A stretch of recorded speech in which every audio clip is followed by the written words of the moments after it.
and welcome to our Fireside Chat, our newest one. This time we are joined by Kojo. How are you doing? Not bad. How you guys doing? Doing all right. It's been a crazy week in the gaming industry. We've had a lot of things going down, and obviously we're not going to be talking about those things on this Fireside Chat, but maybe we'll have a future one. First and foremost, we'll do little introductions to introduce everybody. Start with our guest. You want to talk about who you are and what you do? Yeah, sure. Hey, so my name's Kojo Kumah. I'm currently, I think my title is Senior Game Programmer at Sony San Diego. I've been a game programmer since 2008. I started out making Flash games, and then I moved into web games, some apps, Unity stuff, VR, and then now I work at Sony on PlayStation games. And yeah, it's been quite a ride. And I used to be an organizer for IGA San Diego at some point too. It's been cool having a lot of the alumni on, and now you get to see how we're running things. Hopefully we're doing all right. Just doing way better. All right. And then, of course, Austin, if you want to talk a little bit about who you are. I'm Austin Sun. I'm the vice treasurer for IGDA San Diego, and I'm also a software engineer for Centauri Core. Are you okay? Yep. You had like a weird look on your face. I had like something got stuck in my throat. Oh, okay. I was like, oh, are you okay? And of course, I'm Margaret Crown. I can't even say my name. Margaret Crone. I am the marketing manager for IGDA San Diego. I'm also the community marketing lead for Intrepid Studios, and I'm also the CMO for Roll For It. So yeah. Just going to go quickly through what things we're going to cover today, and then I'll go into quick updates, and then we'll get things rolling. So first and foremost, we're going to be talking about background and education, kind of getting to know Kojo and all of your background and what your history has been in development, and then of course how education is important, and maybe some advice for folks, as well as talking about career advancement, and we'll also be talking about networking as reputation building, as well as work and life balance, which I think is so important, especially now when people are working from home. It's hard to differentiate the both, so it'll be interesting to hear your thoughts on that. And then of course your future and inspirations and aspirations as we move forward. For quick updates, just quickly want to let everybody know we are moving to Discord. So those of you who have been hanging out with us on Slack, we're going to be moving over to Discord for the IGDA chapter, the San Diego chapter of IGDA. Sorry. Got dyslexic there for a moment. This transition will be fully moved over on July 3rd, but right now we are accommodating for both. You can check that out over at igdasandiego.com/Discord and join up. We already have all the channels. There's a role channel where you can also get a role. Right now we have disciplinary roles, so that you can see all of the different chats for those things. There might be more things in the future down the line, as well as that's where we'll be handling our game jam discussions and so on and so forth, like we have with our Slack. So yeah, and also there's been some really great discussion already. We've had a lot of stuff to talk about, obviously, with all the crazy topics that have gone down. So yeah, come join us, come chat with us. Without further ado, let's start off with a little bit about your history. Tell us how you got started. I know obviously you talked a little bit about all the companies you've worked for really quickly, but let's get into the details. How did you get started? Everyone has their story. I was born on a Monday. Maybe not that far back. So I knew I wanted to make games for a while, ever since I was a kid. And I wasn't sure how to do it. So I, looked it up on, the internet and I don't know, the 90s or something, and saw different dial-up internet. 56K. Yeah, it was probably. I was like 90s. We did not have internet. Well, I guess we did. AOL 4.5 keywords. You could search keywords. So I wanted to be a game designer. I knew that was the name of the job. I really don't remember what website I saw this from. And then it said there's typically two ways to become a game designer. You either start as an artist or a programmer. And I said to myself, well, I don't think I can draw really well, but I like using computers, so I'll be a programmer. And that's basically when I decided it. Wow. And then fast forward to, I guess, time to go to college. Were your parents really supportive of that? Like when you were younger, like being interested in that? No. No. Hey, it's always interesting. I always like to ask, because I think there are folks who did have like parents who were super supportive. Like I obviously did not have that same experience. People were always like, no, you're not going to make a living in a game playing games. What is that? And your parents. Look at me now. Exactly. I made it. 34, I made it. So, I mean, for my folks, they were looking out for me. They were worried. And, we were immigrants. Like, we came here from Ghana. So that comes with all kinds of cultural baggage. Like, people weren't game developers where they grew up. They didn't know what that was. So they're like, why don't you become a doctor or an engineer or something? Or a lawyer or an engineer. Exactly. My mom's the same way. Yeah. I was not born in the United States either. So I immigrated here as well. And we have like a very similar thing. It's like, they want you to go to school. School's important, but only if you do the things that are going to make money. Exactly. Why aren't you a pharmacist like me? Yeah. Do the things that make money we can brag to our friends about. And like, not even to be cynical, but no, I get it. Like they worked really hard. But so that's another reason I chose programmer, because I'm like, it's kind of like engineering. So it kind of threads the needle a little bit. So I'm like, sweet, it's a perfect balance. You can get away with it. Yes. And then also, honestly, like I'm sort of like, I like to make kind of sort of safe bets. And I figured, all right, if I learn to program, even if I don't make it in games, I can probably work elsewhere. And I didn't know if that would be the case if I did something else. Totally. Like if you go into game design, like that's it. Game design was not a thing when I was younger. Like it's a thing now, but when I was younger, like I didn't even understand that you could go to school for that. There weren't classes, I don't think either. No. Even now, there's still it's very limited. But it's pretty new. Did Full Sail or things like that exist back then? As far as I knew, no. So when it was time for me to go to college, like I was fortunate enough that my parents were like, "You're going to go to college and this and that."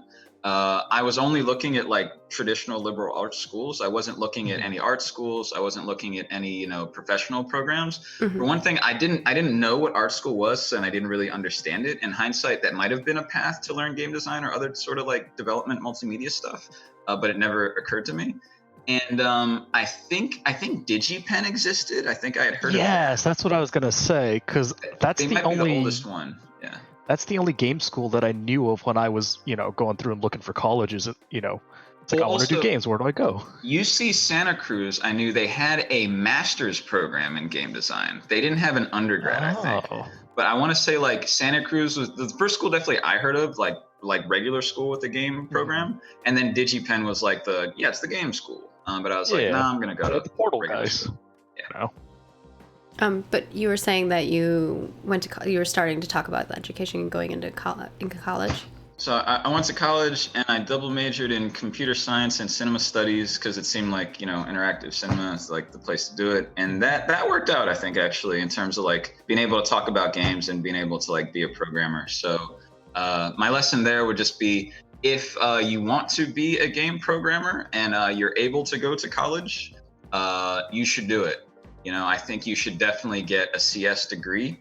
In my experience, like working and speaking to people that have become programmers that haven't gotten a formal computer science education, is that they tend to be missing kind of fundamental gaps. That's not to say that you can't get a job as a game programmer or any kind of programmer without a CS degree, but and this has become more true of my career lately, that I work on like console games where performance matters way more than in other contexts. If you really want to make something fast, you need to understand how a computer works. And the best way to do that is to get a CS degree. And honestly, I think even outside of console, I obviously have worked on a lot of PC games. I have worked at companies where we've made mobile games as well as console games.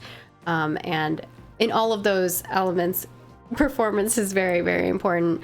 I actually find that designing for a specific platform is much easier. Like I actually think designing for a console is much easier, because with PC you have a whole plethora of options and variables. Like someone can have like a very low end PC or a very high end PC, and all of these little things can make a difference, and you have to be able to accommodate for them. No, console's great. I love it because like. No, web development, man, it was a nightmare because you'd have to target different browsers. Worst. Like PC, web development, mobile, there's 8 million types of Android phones. It sucks. With different it's like, this thing has to look good in all of them. Exactly. What do you mean it's slightly off on this weird, obscure phone? And the new Galaxy has, 80 gigs of RAM, and you also have to support like the old Galaxy, which has 2. And it's like, okay. It's like, all right. Yeah. But yeah, anyway, yeah, So optimization. it's more about the fundamentals that you think is very important. Like when you go to college, you're going to learn those things, and those things are going to be like little bits that you might miss along the way. That is definitely my pitch. You know, like you'll learn the fundamentals of computer science, and that stuff will take you far. I mean, I even took a visual basics class, and I didn't even have I went healthcare administration and music theory as my dual majors. Oh. So Alright. I just did it because I was like, oh well, I needed credits for this, and also that sounds interesting to me, and it ended up being something that I use a lot when I was doing game design. That's cool. Especially when you're like Lewis scripting, because you're just doing simple stuff. Yeah. Usually. Nice. Let's talk a little bit about the companies you've worked for, if you're willing to kind of like talk a little bit about that. Sure. So the very first place I worked at was this small indie studio. I guess it was indie. I don't know. And we didn't really say that at the time. And I'm not that old. I think even now people don't say they're indie, even when they are. Sometimes it's interesting. So I guess as a tangent, like the thing about indie is that I think similar to like indie rock music, what originally started out is just people going out. Not even that, just people not having like publishers, or people not having like these larger entities that gave them the money and decided what the content was going to be like and investing in themselves. It turned into sort of a stylistic thing. So like with indie rock, people thought it was like, oh, it's like one dude with a guitar and it's like really soft and poetic, but it doesn't have to mean that, you know, like it just means that you're funding it yourself and you're putting it out there yourself. I always tell my boss that Intrepid Studios is an indie company, and he's like, it is an indie company. It is, yeah. but he doesn't see it that way because he thinks that. Well, I mean, I don't want to put words in his mouth, but I think like often sometimes people, what you're saying is that they think about it as indie with certain context. Yeah, with certain context of resources and things of that sort. So I think. But exactly. I agree with you. I'm of the indie means that you are an independent developer, that you're not relying on a publisher. And I think that's really important because that means you're making the decisions for your products versus somebody else having a say in it. Indie does not mean pixel art. No. It doesn't mean but some people see it that way. Some people see it that way. And I bet you if we had another guest on who sees it that way, they might have arguments for that too, you know, right? And I will tell that Mario guest is an indie? that they're wrong. Yeah, exactly. I agree with you. I'm not saying that. No. Oh yeah, no, it's. Oh god. Okay, so there are some huge indie studios now. No, for sure. So back to the original thing. My first company, we were a small company. It was called Rebel Monkey, and we made virtual worlds in Flash and mini games. So it's sort of like RuneScape or like Gaia Online, like we were going for that sort of thing. And the head of it was actually this dude, Nick Fortuno, who was the designer of Diner Dash. I don't know if you guys ever heard of it. Yep, but it was this I have. Yep. Look, I hadn't heard of it till I worked there, but apparently it was like his big deal, like casual game. And what's funny about Rebel Monkey is that it failed in like a variety of ways, and I learned a bunch of like lessons there. But the main game we had, Veg Out, was collaborative Diner Dash, because it was all about collaborative multiplayer was our thing, and we ended up failing. But we basically made Overcooked. Which is really popular. People love it. I know. We made Overcooked in 2008, but then we ran out of money. So. You were ahead of your time. You didn't know. We're so ahead of the curve. And I mean, running out of money is a valid thing that happens to a lot of indie companies, for sure. That's what kills most of them. But anyway, after Rebel Monkey, I worked at this place called Area Code. We got acquired by Zynga, making a bunch of Facebook games. I quit Zynga after a year. Then I freelanced. I had a bunch of different clients. I worked with these academics from Germany doing this brain research thing. I worked for a friend of mine on a title for one of the James Bond movies. It was like a small text adventure game. I worked with this group for Hasbro to make a Transformers boxing game. That's how I learned Unity. Oh, cool. Yeah, that was a lot of fun. I moved to San Diego. I worked with E. McNeil, one of the local VR indie devs, to add multiplayer to Tactera. Kelly McGuire, another San Diego guy, helped him on a mobile game. I honestly cannot remember all of the small gigs I had when I was freelancing. And then eventually I applied for a job at Sony San Diego, actually for a front-end position. Then I got hired as an online programmer. I said, I'll take it. And I'm still there. Cool.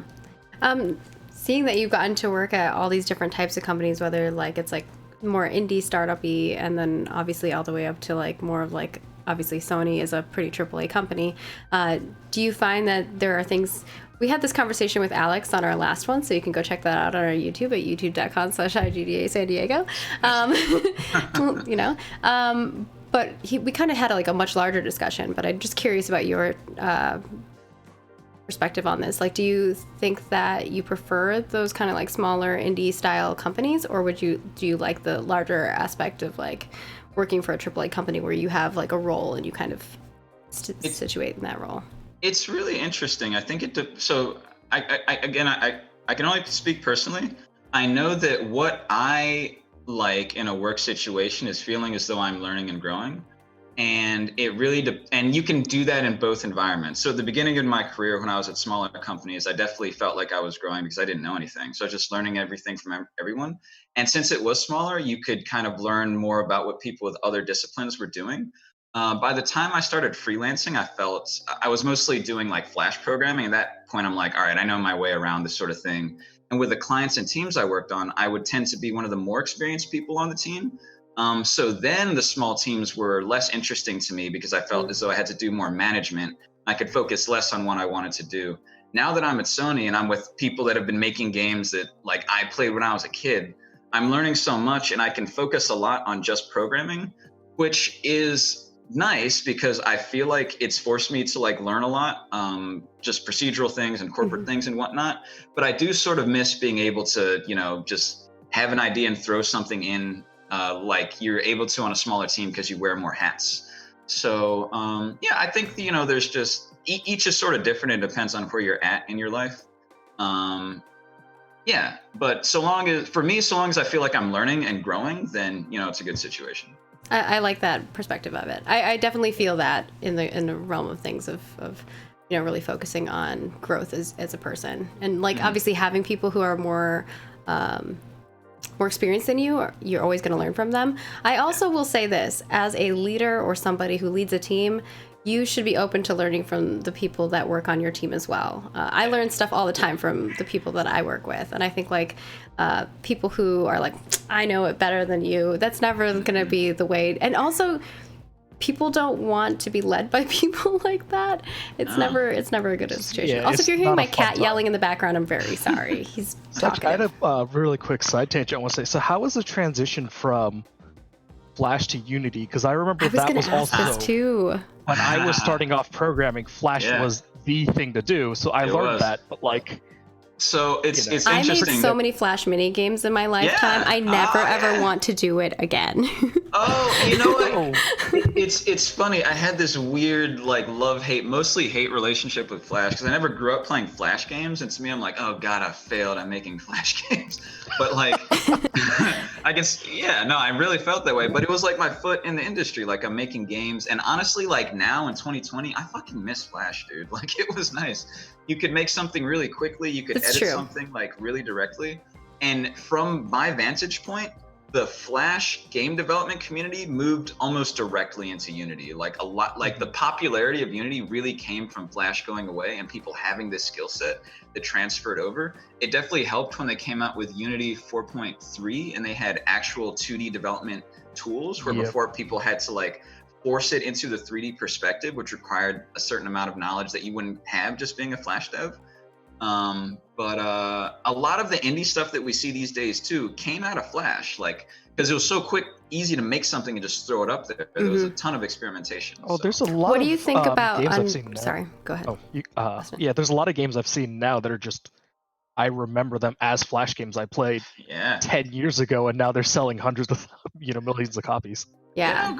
Go for it. Go for it. I worked on Free Realms and Clone Wars Adventures, and we did a lot of Flash mini games for both of those, and it was insane. Just like we were pumping out mini games left and right. So I will agree with you on that. Like it's quick. You can get things moving really, really fast and make like a solid gameplay experience in a very short period of time. So you're not wrong. It's true. And also you can play it on many platforms. Like you can play it on your web browser. Like it is quite amazing how like the performance works in such small spaces. My first Android phone, it was a HTC Evo, and I remember I could play the Flash Facebook game that I worked on it, and I was just so impressed by it. Then like the next year, like Steve Jobs wrote that letter, like Flash will not be on iPhones, and then like, you know, it went away like it's quickly interesting after that. how a brand can alter technology in that way, like, and just have so much power over what developers are creating, because they're creating for these user bases.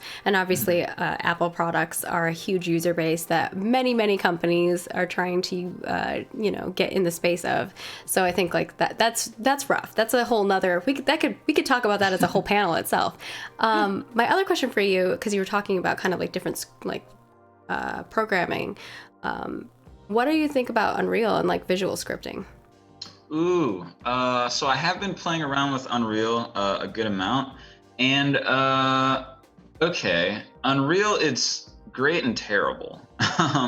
So visual scripting Blueprint, what they have in I never UDK, so I'm only talking about UE4. So UDK is really, or sorry, Unreal 4 blueprints are really great for throwing something together quickly, especially because they give you so much content.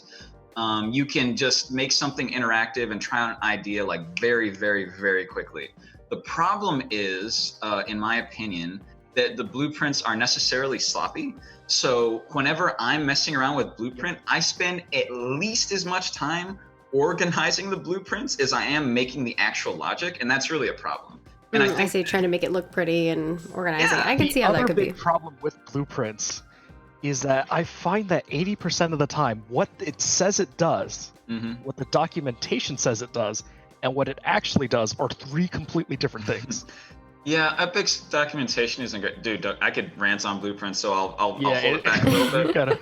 Well, so the thing is, and programming in Unreal Engine, C++ programming, it's very particular to Epic's style of it. They have this very complex macro system that lets you do reflection and all this cool stuff. And I've talked to some people at IGA events. My recommendation, if you want to learn C++, which is a bearable language anyway, do not learn it in Unreal. Because Unreal's version of C++ is so specific and it will not travel anywhere. It's very particular, and it's very opinionated on how it wants you to do everything. Now, I'm going to be devil's advocate here. Obviously, if you're interested in a company that utilizes Unreal, then I think that sometimes it can be beneficial for you to use a product maybe that you're not as familiar with, or that you maybe don't like as much.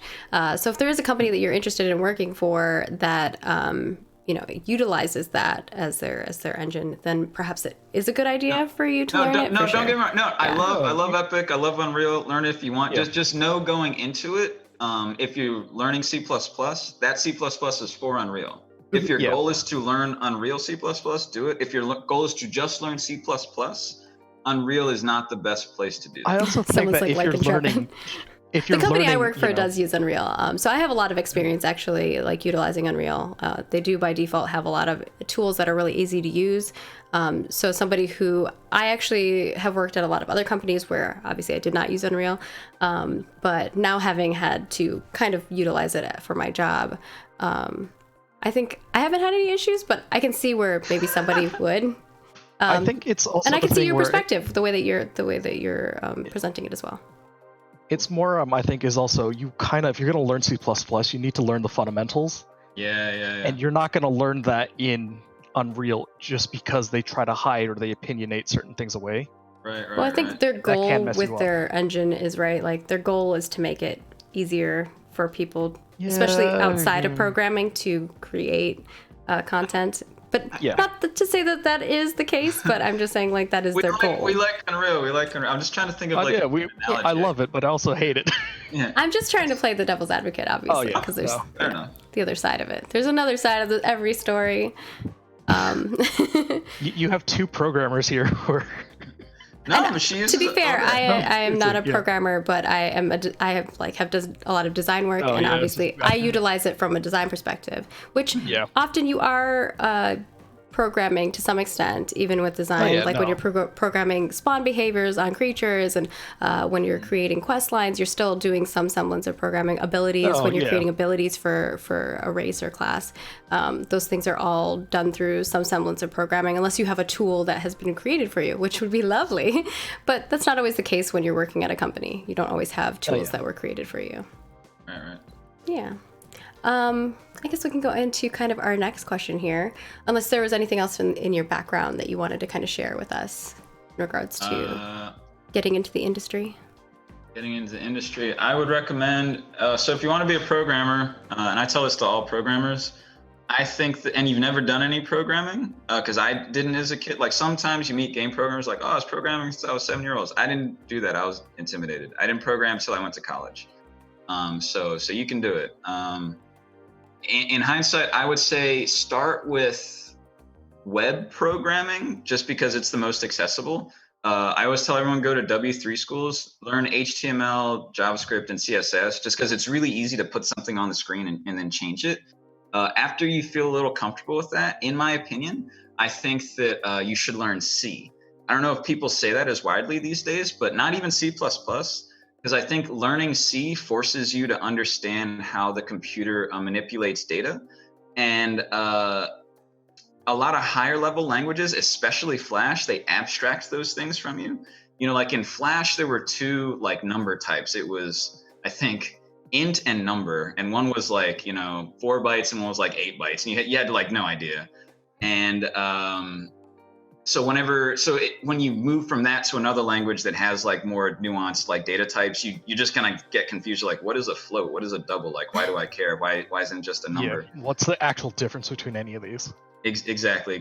So if you want to be a programmer, I think that learning C is a great way to understand how the computer manipulates data. And then also C, you're going to mess with pointers, which is what everyone says is hard about C++, but it's really just in C, which has way fewer keywords and stuff. And then if you want to make games and learn games, I recommend Unity. As a programmer, Unity is better because Unity forces you to program. It forces you to write C#. C#, which is Microsoft's version of Java. They basically stole Java, which is just like ActionScript, which is just like Flash. But I would say that path. Then once you feel comfortable programming, then you can do whatever you want. Cool. And I mean, obviously, we kind of talked a little bit about this already, but my next question was in regards to education, actually. Obviously, education for game development has changed over the years. What are your thoughts on the current education available to future game devs? We talked about the 90s. There wasn't really anything for people. A lot of it was IT stuff or, tech on server end of things, but not really when it comes to game development. So for programming, again, it feels like not necessarily. So I don't know how many computer science departments have game focuses. I know there were a couple classes in our CS department that towards the end of it you could take. One was called, I think, interactive graphical simulations, which I think we ended up not having because we didn't have the student count for it, but a teacher basically wanted to teach us video games. There was a couple graphics classes you could take, and that's certainly in the wheelhouse. I know that UCSD has a certain class where they make a video game and it's really popular and people recruit from it and stuff. CSC 125. Yeah, that I've definitely heard that before. Yeah, it's that's the only real video game class at UCSD. Okay, so I mean, it's cool that exists. I haven't been in school for a while, so I can't speak to it too well. But again, if you want to be a game programmer, I think just learning the fundamentals of programming will help you do it. And then you should do some work on your own, do a game jam or something, or try to make a game. For the other roles, I'm really not sure. If you want to be, an artist or producer or designer, I know that there are a lot more undergrad programs that exist these days that didn't when I was a kid, and I might have considered them. But if you want to be a programmer, then I don't think you need to learn game programming. I think you should just learn computer science. Well, cool. We actually have a question from the chat, which is from Josk, and they were saying, it's more of a statement.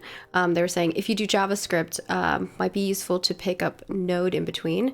That makes the switch to bigger cloud backends. And I don't know if you have any topics or any feedback on that. Yes and no. Hey, this is a panel, this is a discussion. Yeah. Sure. Yeah, maybe it depends on what you want to do. Like Node is really great for web server technology. So if you want to go in that direction, then absolutely.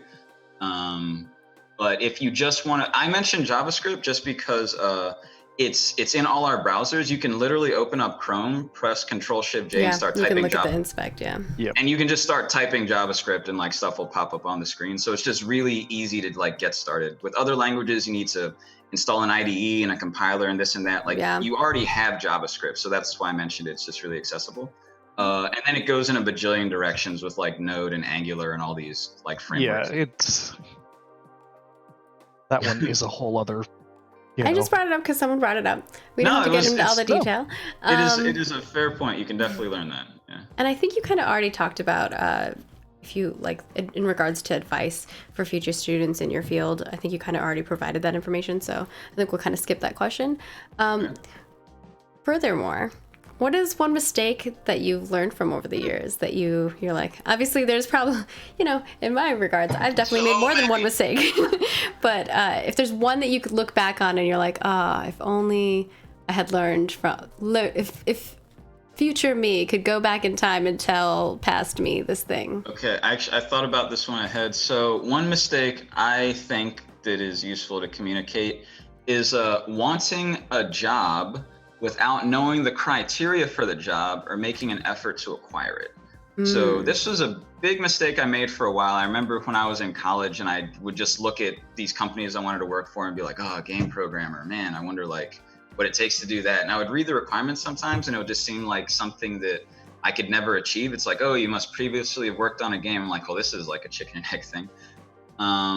And now that like I've worked in the industry for a while, I've actually been on the other side of the table where we've interviewed and hired people and you know what you're looking for. Then what I can say for people looking for a job now is that it would help to educate yourself about the type of role that you are trying to fill, what is typically done in that role. If you can communicate to someone in that role or speak to someone at the company or go to a networking event or whatever, and then gain those skills and also tailor your resume or portfolio for that. Because I think sometimes, my mistake was, if I'm going to apply to this job, I need to know everything. So I'll just kind of learn everything I've ever heard of. Then you go to the job interview and you get questions that don't pertain to that at all. And I'm like, wow, I actually don't need to know anything about, inverse kinematics for this, server position, So, you can't learn everything. So don't expect to learn everything. It's good to have a focus, and I think if you figure out the thing that you enjoy doing the most, that's probably a good thing for your focus. And then try to find a job that's around that and see what else they're looking for. If they want you to know a particular type of software, go learn that or something similar to it, so you can speak about it. But yeah, find out what exactly they really want this person to be doing, and then you'll have a much better shot when you. Yeah, and most companies have like their responsibilities and the perks and the things of that sort that they are looking for from the position. So definitely read that and come to the table at least being knowledgeable to speak on behalf of those things.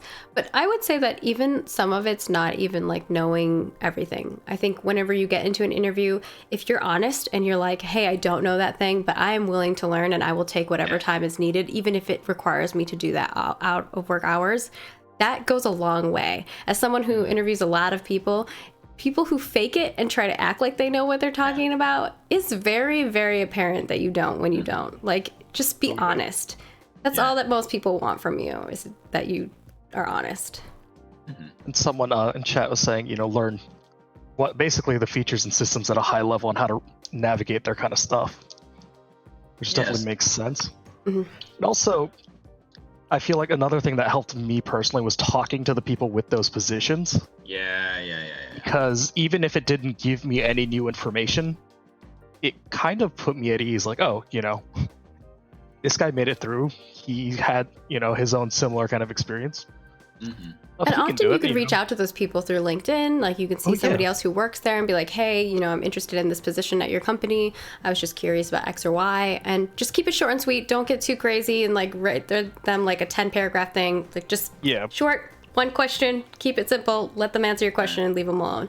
I know most that people sounds are nice. Yeah, most people are nice, and as long as you're not writing them like a manifesto, then they usually get back to you. Sometimes it can be overwhelming if you message them too much, unless they come to you. Like, obviously a lot of times on these panels, people will say like, hey, come to me, I'm available, you can find me on my Twitter handle.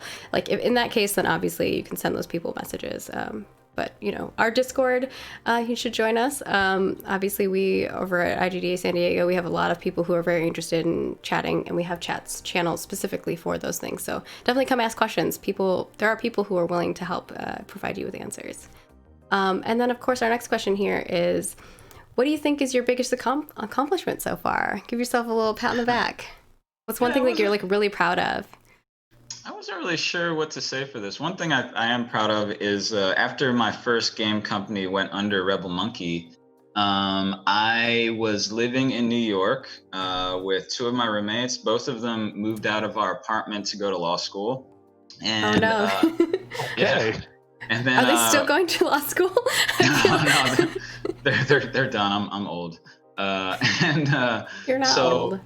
Oh, thank you. So there was about a month left on the lease. Definitely wasn't going to renew it, and I wanted to stay in New York. I didn't want to, go back home to Maryland and I don't know, kind of figure out what to do with my tail between my legs. So I'm like, I need to get another job. So what I did a few things. At Rebel Monkey, one of the projects I worked on was a particle editor in Flash. We used this. Yeah, it was pretty cool. Like, we used this system to like make these cool particle effects, as this guy wrote. Honestly, as somebody who has made a lot of abilities and like weapon abilities for things, having a tool like that is fantastic. And you can also alter stuff that like you get from somebody else. You don't have to like need an artist all the time. Totally.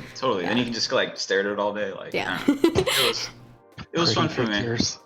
Flashing lights. They're spinning. So it's like casino all over. No.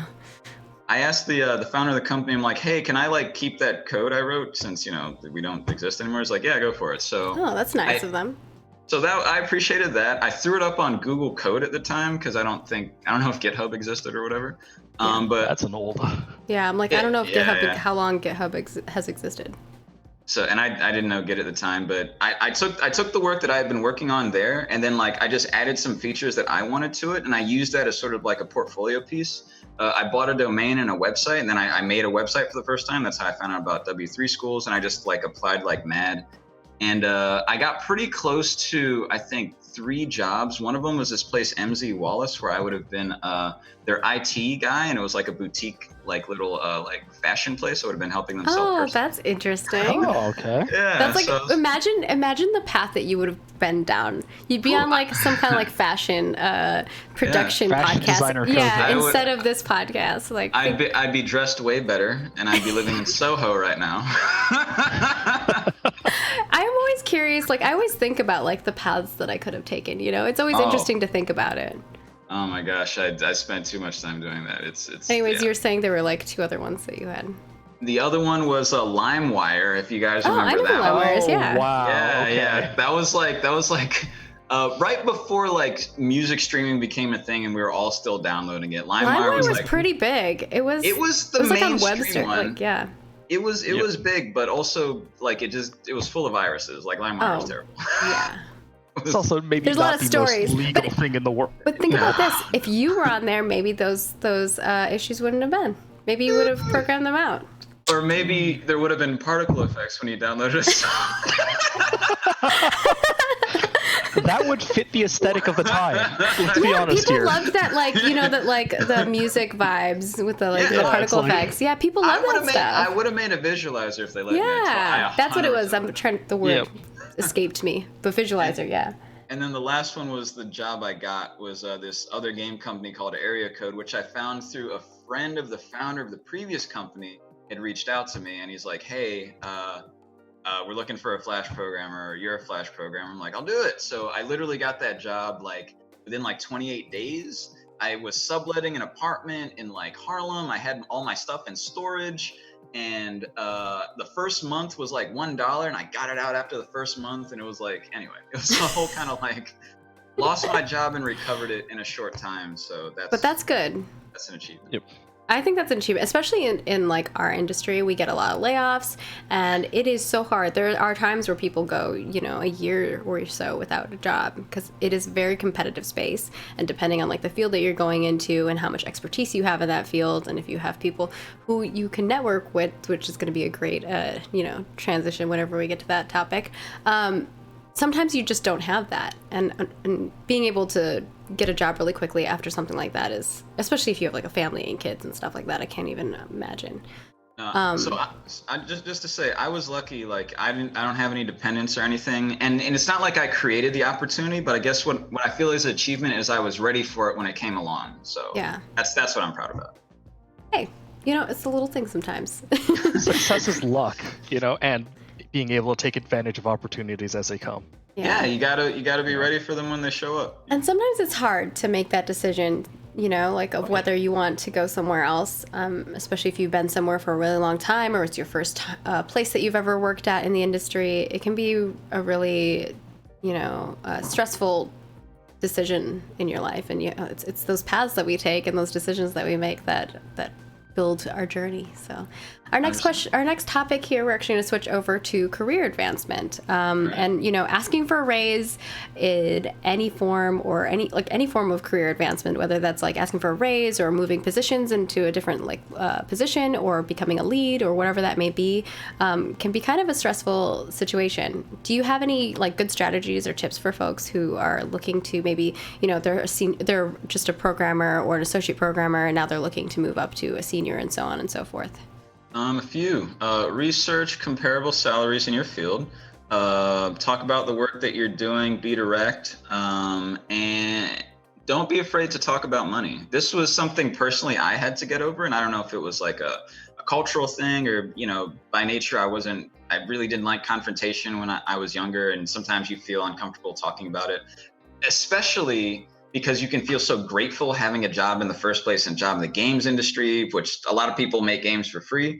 But at the same time, you need to understand your worth, understand your value, understand your time, and not let your love for this craft be something that you can be taken advantage for, if that made sense in English. Yeah. You look up comparable salaries for your field in your area. Like, okay, where I live, San Diego, what is my job? Senior programmer. Okay, well, what is a senior programmer in San Diego?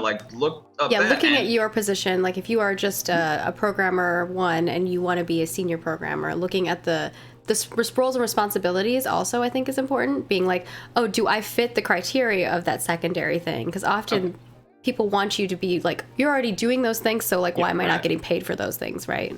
Right. So advancement and raises, those I'm going to treat those a little separately. Totally, I can understand that. So first, definitely make sure you're getting paid, the right amount for the work you're doing at the level you're at, especially if, you feel like you're doing a really good job. You're like, hey, I remember a specific conversation I had at Zynga when I found out that I wasn't being paid the average rate for someone at my role in New York. I said, hey, we got acquired by the biggest Facebook company in the world, a Facebook game company in the world.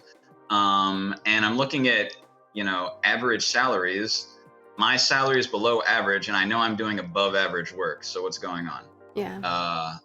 Just be really direct about it. And they need to be able to explain their decisions behind that. It also helps to know if you know what some of your coworkers are making. That can be a touchy subject. And I don't want to give any particular advice about it. But, fair compensation is really important, and it's something that you should always ask for. In terms of advancement, I think that, so big corporations, they have regular reviews, quarterly reviews and stuff. Even if your organization doesn't, that's something you should want to establish with your leadership. And it's something that my dad definitely told me as I was younger. I was lucky my dad gave me you have a good dad. It seems like you have good parents. You got good advice. Yeah. I want good parents. Where are those parents? Where are you at? Someone want to adopt me? You could adopt me. I'm a good kid, I promise. She's got 3 cats. I have 3 cats. But I was fortunate. He gave me a lot of really good career advice that I took to heart. So even if they don't have a formalized review process, establish that. If you get a job, tell them, okay, well, this is the job I'm doing. I'm interested in growing in this position. What would it take for me to demonstrate to you that I could do this sort of role? And have them communicate that to you, then like, okay, let's talk about this again in 6 months. Like, just establish the process yourself. Because another lesson I learned, not from my parents, but from one of my coworkers, was that you need to self-advocate. You know, no one else is going to advocate for you, and you can't just rely on the systems that are supposed to be in place or how you assume things should go. You need to make your case for the work that you're doing and for where you want your career to go. You need to be, you know, grab the wheel to the extent that you can and, you know, communicate what you think.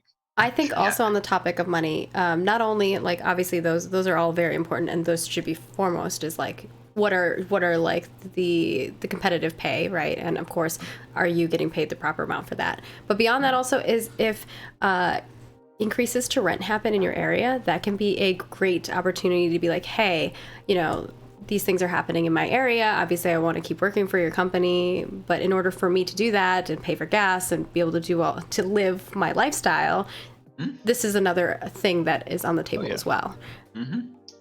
Yeah, you need to be paid. Like the bare minimum is a living wage, but you should be getting paid well, especially like in the games industry. If you're doing like knowledge work, this work is highly skilled, highly specialized. Like a game artist, a game producer, a game designer. Like if you're more than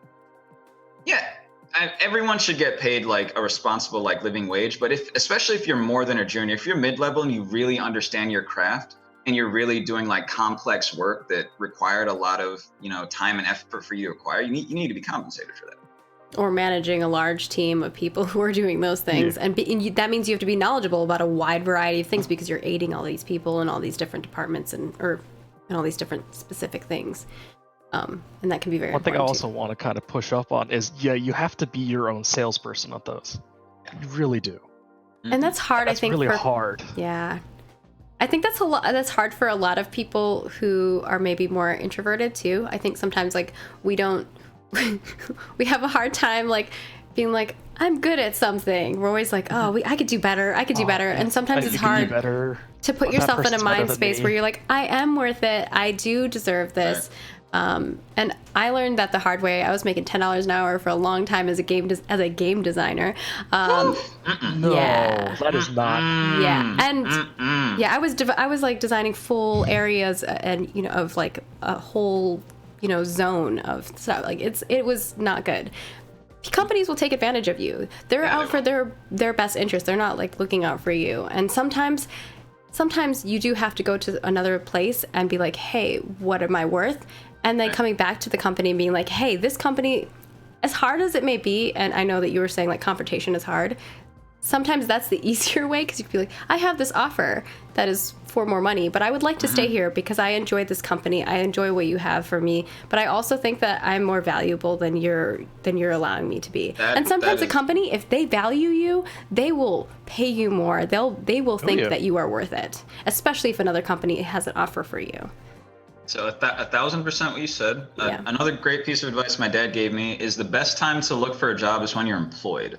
So like you said, especially if you're not confrontational, I never even thought of that, but that could be a great tactic. Just apply at other jobs, literally, and ask for more money and see what you get. And then if you do get that offer, well, one, you can go there and get more money, or then bring it back to your people and let them know. Like that honestly tends to be the trend right now for a lot of software jobs in general. That tends to be the trend where the way you get promoted or the way you get a raise is you just go to another company. Yeah, you leave and you come back. Yeah. Which is really difficult, but it does seem for whatever reason that is the current kind of trend. I do want to say as a devil's advocate to all of that, because obviously I was for it for the first part, but I think like also on the other side of that flip side is like, if I'm looking at someone's resume and I'm seeing that they've only worked at a company, like they've worked at like 10 companies and it's only a year or like 6 months per company, I'm very like skeptical when I'm hiring somebody with that kind of resume, just because it's like they clearly are just trying to like continually progress themselves. As far as like pay goes, who knows if they're like actually good at their job. I mean, obviously I'm going to try to weigh that in that interview, but if you're not at a company for very long, I worry why you weren't there. Right. So one response to that, then something else I want to throw in. If you're a freelancer, that's a different story. It's a very different story. But this is something that my recruiter actually let me know, which I didn't realize. on your resume and the way you present yourself, I used to list all my clients as different gigs and different jobs, and that can actually like look bad when someone is looking at your work like, oh, 3 months, 6 months, what is this? Like, you usually want to put freelance and like that as its own category, and then put all of the companies that you have worked for as a freelancer in that. I actually agree with that person 100%. Right. Yeah, I didn't learn that till late, which is okay. That's, you learn, you live and learn. And the other thing, so this is a specific loophole that I took advantage of, and that you can too, hopefully. If welcome to my TED Talk. Okay, now if you if your parents have insurance and you're under your parents' insurance as a dependent, which got extended to the age of 26. 28. Oh, is it 26 now? The Affordable Care Act extended it to 26. I don't know if they changed it, but if you are under your parents' insurance and that's adequate for you, and you are hired as a full-time employee for a company, you can speak to your employers and ask them and tell them that you want to defer the health insurance plan for your employment and have them add it to your salary instead. Because the thing is, when an employee is hired, I believe that the company is required to have a benefits package for them, which is a significant percentage of the overall hiring. So like, it's like the benefit for not getting paid as much sometimes. So if your salary is like $50,000, the company's you actually cost them, $70,000, or maybe not that much. Let's say $60,000 because they're spending $10,000 on your benefits. But if you're 24 and you're under your parents' insurance, they can just put that extra 10 in your salary. So I did that at my first 2 jobs. That's nice. That is clever. I never really actually thought about that. That's so clever. Obviously, I'm way beyond that age.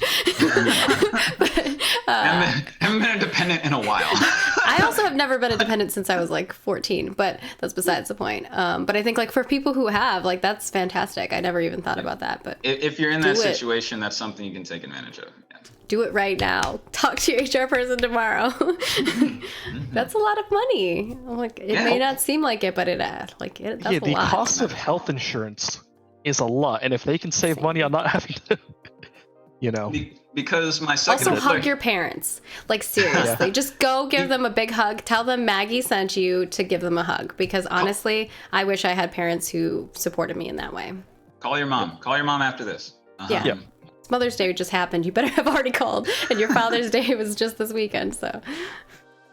So, what was the question next? That was the question. Still, it was like if having good tips and strategies for folks in regards to career advancement. Did you have another one?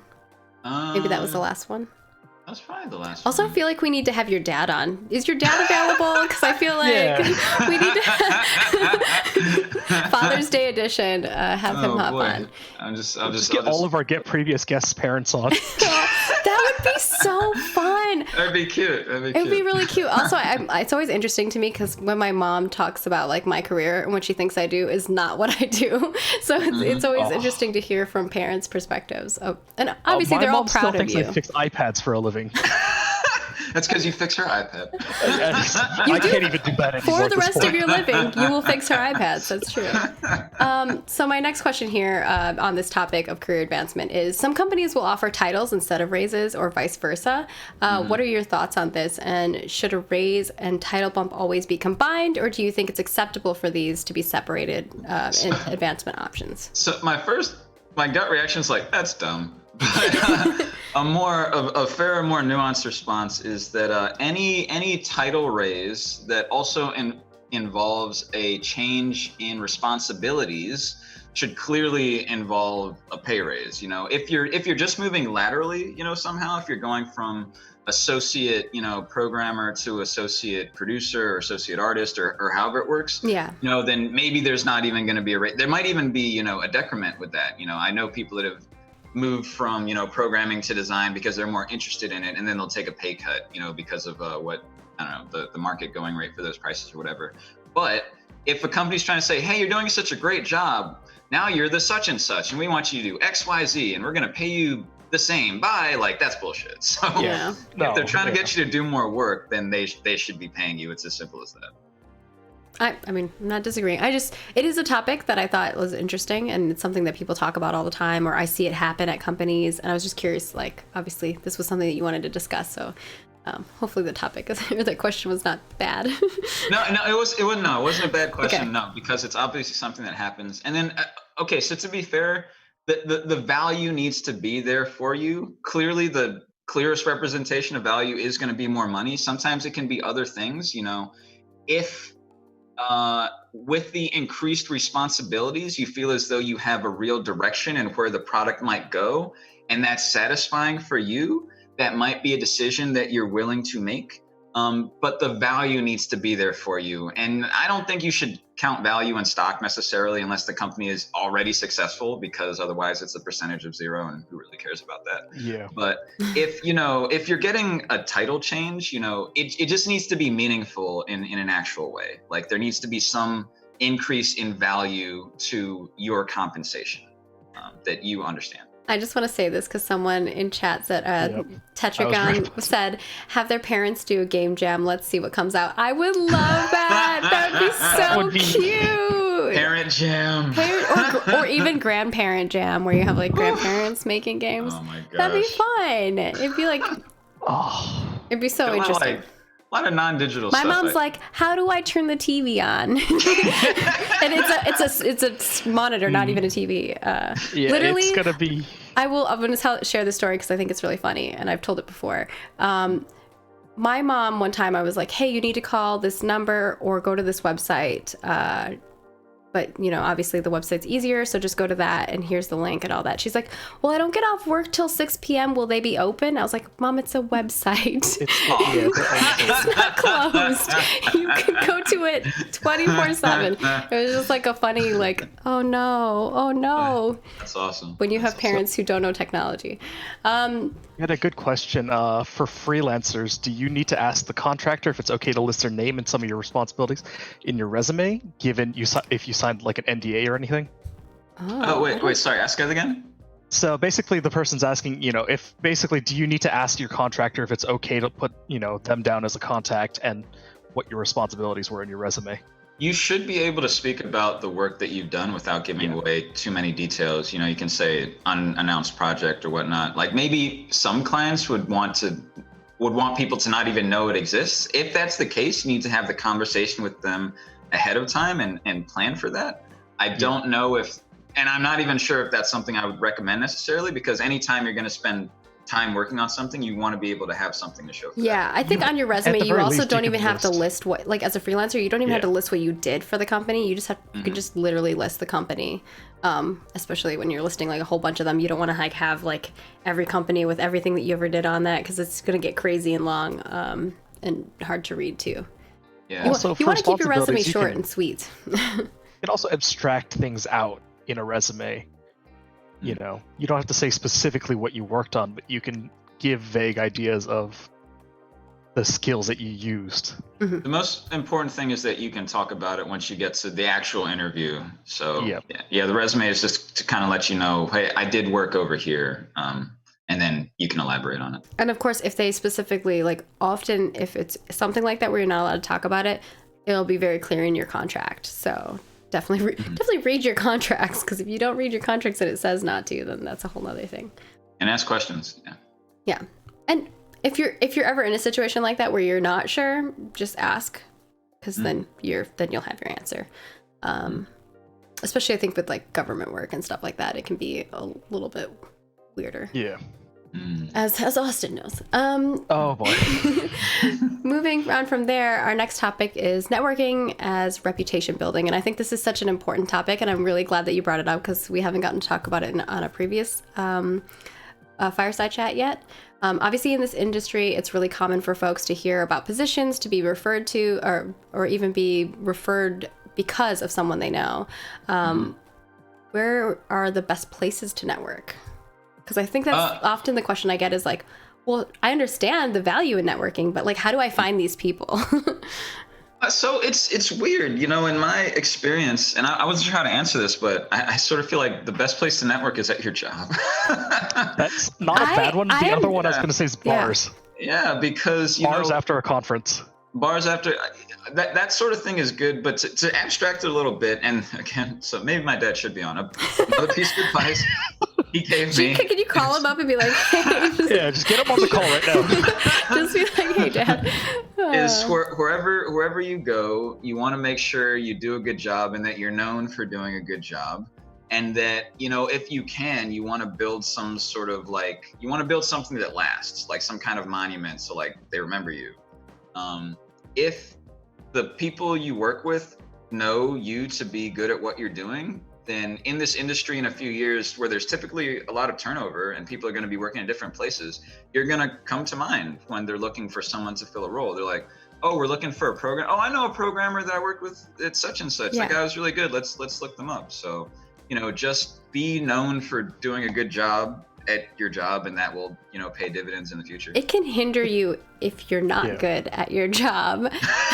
Yeah. If you seem like you're lazy, even if you're really good, but you just seem like you're not a person you want to be around. Or approachable, because sometimes culture is a very important thing, and I think obviously it seems like a weird thing, and it's like, oh well, I should be hired because I'm good at something. Well, that's not always the case, because people want to work with people they like, and obviously you're in a company and in a industry where a lot of what we do is collaboration. And I mean, if you don't like group projects, this is not the industry for you, because you are constantly in group projects. You're constantly working with other people, and if you don't like those people and don't like interacting with them, it's going to be really hard. So someone also was saying they got their first major gig by working at a game jam with a person already in the industry. Yeah. And it's the same thing. You probably showed that, you were not only an approachable, good person, but you did your job well. And it's the same thing I want to say for students. When you have those group projects, do a good job on them, because you never know when that other person It's a small world. Sometimes you're like, really I went to school with that person 30 years ago, and now they've remembered me from 30 years ago. That's insane. But it can happen. And networking is weird. I feel like I've gotten questions about it before, because sometimes people feel like, oh, I need to be some kind of way, or I need to act phony or super social, or finger guns or whatever. And be yourself. The most important thing is be yourself. But maybe the tricky part is that in the games industry, because games are so complicated, I think video games are complicated and they take a really long time to make, you can spend a lot of time with these people. So what happens, I think, and other fields are like this, but the lines between personal and professional kind of blur. So I think that if you just keep some kind of basic fundamentals, it'll be easier to navigate it. So like you guys were saying before, be respectful. I feel like that's, as a human, I just want to say this because there's been a lot of drama in the game industry. Just be fucking respectful to each other. I'm going to swear, because it's so frustrating for me to see the behavior that people have with each other. Yeah. Not even someone's giving you kudos, Kojo. Yeah. Be respectful. Someone's saying. Be yourself. Be comfortable. And have fun. And that's what you got to do. Just do what you said you were gonna do. Don't be a bad team member. And that'll just carry over another thing. Be willing to learn too. I think people who think they know everything, whether you do or not, just listen. Sometimes all you have to do is listen and be like, thanks. Even if you already know the thing, just grit your teeth and be like, thanks. Because I get told and explained how to do stuff all the time, and I could just argue with somebody and kind of be rude to them and be like, I already know that. But it's not worth it. It's not worth it. No. It makes them feel good because they're like, I taught someone something, Right. It just goes full circle. Wholesale Burbs is saying he wouldn't have his current job if it wasn't for Kojo actually recommending him or her. Aw, awesome. For their first freelancing gig. So, and obviously I want to put this out there for people who are looking for other places to network. If you're in the San Diego area, obviously we are the San Diego chapter of IGDA.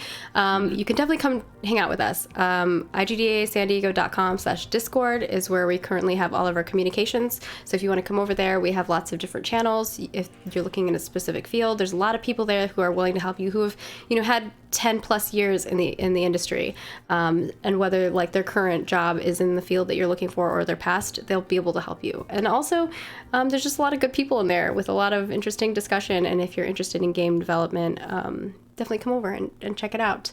Go to IGDA events. We also when possible. We also try to like promote all of the events in San Diego, not only just IGDA events, but we do try to help and work with other companies, but I guess kind of other people who are creating events and event management in the industry, as well as panels and things of that sort. We try to like share as much as we can. So if you're interested in those things, follow us. We're on Twitter, we're on Facebook, we have an Instagram. I don't know. Yep. Just find us. We'll help guide your way and give you some more ideas and things. And right now there's a lot of online ways because of obviously COVID and working from home. So there's a lot more opportunities for folks who maybe can't travel as quickly. Yeah. So to follow that plug, a good place to network is literally IGDA events, because that's how I got my first job in the gaming industry. Actually, was an IGDA New York event, and I had no idea what it was, but I found out about it and I went there and it was really cool. And then I got the card from the person who would later hire me. And then when I moved, make business cards. Make even if it's just your picture with your name and the job you want. There you with go, your email, like that's all you have to have. You don't have details. And when I moved to San Diego, when I first came to San Diego, this is a true story. I left the airport and came to an IGDA mixer directly from the airport. It was at Coin Op in North Park. Oh, I like Coin Op, yeah. That's back when Dylan was organizing all the events solo, and I dropped my bag behind like one of the arcade machines. I went to the back and I'm like, "Hey, I'm Kojo. I'm moving to San Diego." And I just wanted to meet game developers. Like, go to where the people in your industry are. If you have a local community, then that's awesome. Go to those. And if you don't have a local community, make one. Like, I became an organizer partly to meet other game developers and to find opportunities as a freelancer. You know, like put yourself around other people that have a similar interest and see opportunities, you know, kind of emerge. Yeah, and if there's not an IGDA chapter in your area, reach out to us because we might be able to help, you know, point you in the right direction in making that happen. Because obviously we're always trying to expand and make sure that we're reaching more people. And if you need, we do portfolio. There's people who will definitely review your portfolio. So if you're interested in that, hop on over to our Discord. Again, igdasandiego.com/Discord. We've done some portfolio review events in the past, and they've always gone quite well for people, I think. The last one we did really well. We had such a great turnout, and the schedule was packed. You know, we have vets in the industry who are reviewing from all different things, whether that's, you know, like programming, art, etc. So I think that one was specifically an art one, right? That we did. That was an art one, but I think so. Yeah. But we do all kinds of stuff like that. And obviously right now we're not able to do in-person events, but that was an in-person event. So yeah, stay tuned. We got stuff for you. Our next question here is, how does networking affect your reputation? Now, I mean, we talked about it generally, but maybe let's talk about the specifics of that. So I think that what it can really do is just kind of broaden it. And the most important thing from a sort of fundamental level is you just want to be on people's minds when they're thinking of a certain kind of role. Like, you want to be known. The games industry is pretty small, so people like tend to know each other, and the communities can be pretty small as well. So it definitely helps if, you know, you have FaceTime going to social events and things like that, if you're doing game jams and working with different people, because, you know, for better or for worse, there is just a lot of nepotism in the industry. Like, I've witnessed it, I've benefited from it. And when people are looking to hire, they will get resumes, but they also think of other people that they've worked with in those roles. So if you're a designer, a producer, an artist, a programmer, you want to come to mind when people are looking for those kinds of roles. So that's, I think, a good way to think about networking, working with your reputation. So just the most important thing is just to like be yourself. Like, you have to work on your craft to be good at whatever you're doing. You know, you're gonna have to draw a lot to be a good artist. You're gonna have to read a lot and program a lot to be a good programmer, etc. So hone your craft and be good at it. Then once you're really good at it, I think you might, it'll feed back in other ways. Like, you might have less insecurity about it. You might not try to teach people so much because you know what you know, and etc. So then when you go to like networking things, you can kind of just relax and talk about not game development, because that's something that actually I sort of noticed at IGDA events. When you go to, or even just social events with people I work with now, a lot of times when you go to a social event with game developers, the conversation and the vibe is very different depending on the type of developer you're with. if you're at an event with hobbyists and students who are really eager for game development, they're going to be talking about that kind of stuff. If you're working with professionals who are doing that all day, like at a small company, big company, game development might be the last thing they want to talk about. Literally, Yeah. What's funny is that Because they've just been doing it all day. Yeah. before we started this, for 30 minutes, we were talking about sports. It's not game dev in any way, shape, or form. It was interesting. And then it's I was like, what happened? Exactly, because you just want to communicate and have a good time, and you can form chemistry and etc. So I don't know. I think that it's just good to build relationships with people, because again, it's really collaborative. It's about doing group projects, and it's about like wanting to help people, because sometimes you can't see the overall goal. You don't understand how the product's going to be received or how well it's going to sell. But if I have a relationship with this person on my team, I don't want to let them down, and I want to deliver something for them because they asked me for it. So the stronger that team cohesion is, the better the overall work is going to be together. So I think that networking, if you think about it in terms of like building relationships and building community, then it might make more sense and just be more fun. Because at this point, like IGDA events, when they come back, they're just a lot of fun. Yeah. For me anyway, like you go and you have conversations about stuff that you don't have in other places really. Mm-hmm. I feel like networking occasionally is just another way for making more friends. Yes. Honestly, I think that's the best way to think about it, is like making a friend. Because if you're always, this is the other flip side of it, if you're always trying to gain something from a relationship, it's not going to go well for you in the future either. Yeah, it's going to be annoying for the other people. As soon as I get a lot of messages where it's like someone's like, hey, and I haven't talked to them in a really long time, and all they really want is something from me. Mm-hmm. And after a while, it does kind of get to you, even though you do continue to help people, because obviously that's still the right thing to do. But it does kind of, sometimes you're like, oh, I thought you were just reaching out to me to be a friend. Sometimes reach out just to be friendly. The last question on this topic was, what advice would you give to folks who are having trouble starting to network? Oh, having trouble starting to network. Oh gosh. I would ask like why or what trouble are you having? Like obviously there's COVID right now and we can't go out, but maybe once there is an opportunity to go out to an event, go with a friend. Go with someone that's a good idea. That you would feel comfortable with. So if you feel awkward kind of going and talking to strangers, there's at least someone that you can kind of fall back with. Sometimes going to and that friend does not have to be a friend who's in the industry. No, just someone who's a good enough friend that's gonna tag along. Bring your friend who's really social, but as long as they represent you in a way that you want to be represented. Because I have social friends who I'm like, oh, I would not bring to a business party. They'd be crazy. That could be good. Going to an event where there's some kind of activity going on can kind of force social interaction as well. So like if you're going to a game jam, like people are going to split up into groups. So it's like, well, I have to like talk to people and socialize. So that can kind of force you out of your comfort zone. And then also sometimes if you have something that you're working on, having something to show or display can bring people to you. So you've been working on like some art or a program or something, like bring your laptop or bring your sketchbook and just kind of lay it out. And if you're shy, maybe people walk up to you and like, oh, that's really cool. And it might be easier to talk if they approach you. That's honestly been my favorite part about some of these mixers is people are bringing in the games that they're working on or just stuff, that they've done and just showing it off in a corner. Totally. That's cool. Totally. You're going to make a lot of friends. And obviously if you're in San Diego area, come join us, especially if you're having trouble networking or you're kind of a shy person. We will help facilitate that for us. And obviously, like when you go to an event, if you see somebody who's like a manager of the event, you can even talk to them and they can kind of help introduce you to people. Be like, hey, I'm new and I'm not good at this thing. Can you help me? And a lot of the times the person who's running that is a very social person and they will help you and they will be like, yeah, what kind of field are you looking for? And they'll kind of introduce you to somebody who is probably the perfect fit for you to chat with. So don't be afraid to just ask that one person. Then you don't have all this pressure of like, there's like 30 people here. What do I do? We're gonna move on to our next topic, unless you have something else you wanted to add there.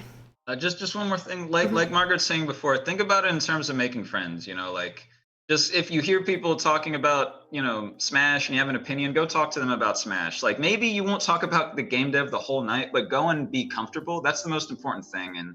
and the rest will come. Exactly. Yeah. And you can just become friends with these folks, and then you can get to the networking part of it later. Sometimes. And sometimes it's the best way to go about it. So personally, every job that I've ever gotten has been because a good friend recommended me. Yeah. You know? Yeah. And that wasn't because I was looking for networking. It wasn't because I was, going out of my way to say, oh, I can get something from these people. No, just I knew them. They knew me. Yeah, and they're like, hey, I have this position, and I know you already have a job, but would you be interested, Like, or it's like, hey, I know you're looking for something. Hey, I need something.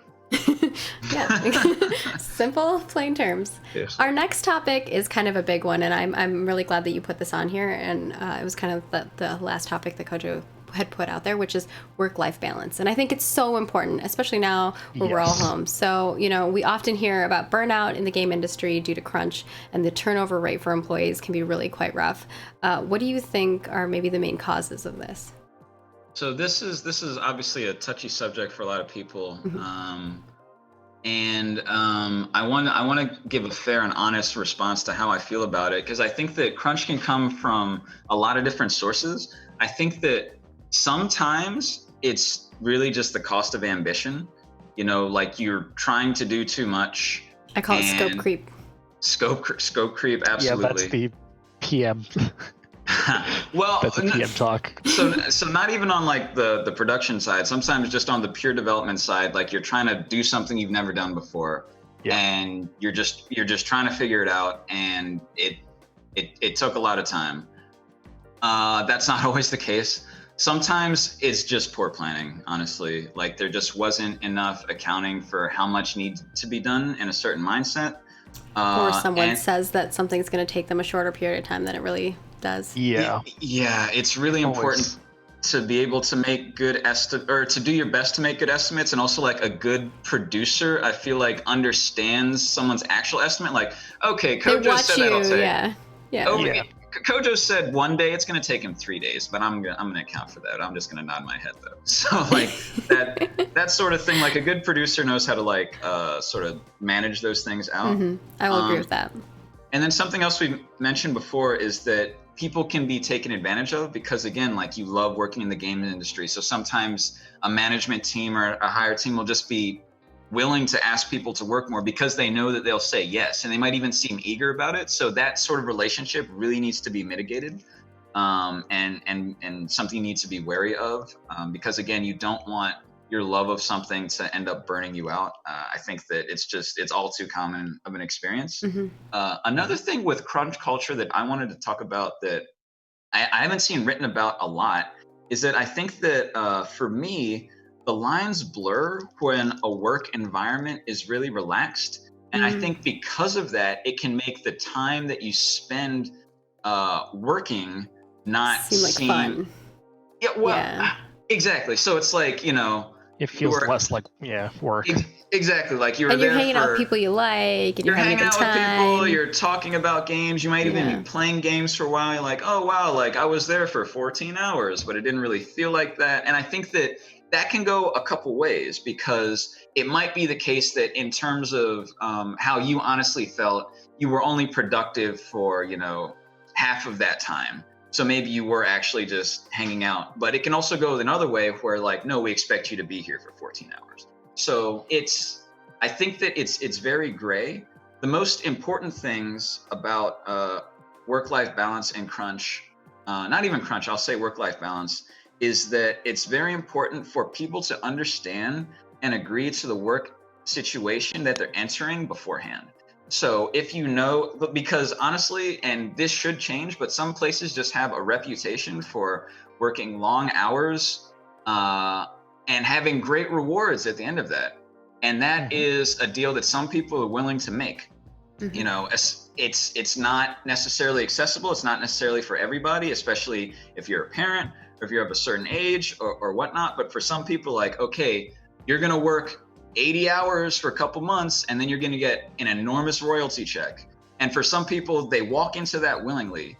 I think that that's different than saying, okay, you're going to work 80 hours and you're not going to get any overtime. That's obviously a problem. Yeah. And a bigger compensation of some sort, right? And then a bigger problem is like, hey, you're going to work 40 hours, then you're actually working 80 hours, right? So those are three very different situations where you're working the same amount of work, where I think that, there's varying levels of, of it being problematic. I think that people should have healthy social lives, or healthy lives in general. Like, you shouldn't just be working all the time. But if you are working a long time, you need to be compensated for that. You need to know that ahead of time. You need to be compensated for that. And if you're not, like, it's a problem.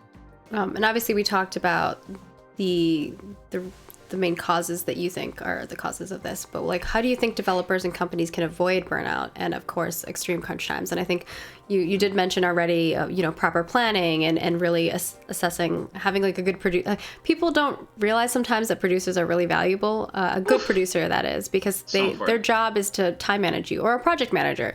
Like, it depends on the company you work for, but those two positions are very important when it comes to like managing people's tasks and time and ensuring that you're going to be able to hit the features that you want to in the scope of time that you have. So obviously that's an obvious one, but what are some other ways? It's obvious, but it's not simple though, because I think that what you need is you need leadership that advocates for the workers, that is willing to say no, because there's always going to be someone above them, who's signing the checks or making money. Yeah.